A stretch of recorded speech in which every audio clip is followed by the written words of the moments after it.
একটা খরগোশ ছিল। সে প্রতিদিন ঘুম থেকে উঠে বিসমিল্লাহ বলতো। খরগোশটি তার বন্ধুদের সাথে বনে গেল।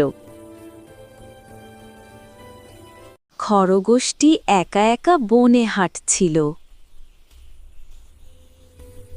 এমন সময় সে একটি গাজর দেখতে পেল। সে গাজরটি হাতে নিল। গাজরটি আবার রেখেও দিল, কারণ সে ভয় পেত আল্লাহর। পরে রেখে চলে গেল বনে। বনে দেখা হলো বন্ধুর সাথে। বন্ধু, আজ আমি একটি গাজর পেয়েছিলাম। তুমি সেটা নিলে না কেন? কেউ তো তোমাকে বনে দেখত না। আমাকে কেউ না দেখলেও তো একজন দেখছেন, সে আমার আল্লাহ। এরপর সে একা একা বনে হাঁটতে লাগল। এমন সময় একটি কচ্ছপ তার সামনে পড়ল। সে দেখল কচ্ছপটি কাঁদছে। বন্ধু কচ্ছপ, তোমার কি হয়েছে?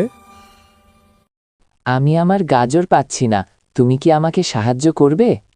তার মনে দয়া হলো। হ্যাঁ, আমি দেখেছিলাম একটি রাস্তায় পড়েছিল। তুমি কি সত্যি দেখেছ? হ্যাঁ, আমি দেখেছি।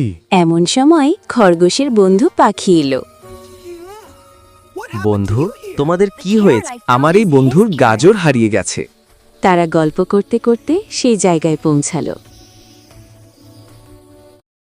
কখনো কারো জিনিস নেওয়া উচিত নয়।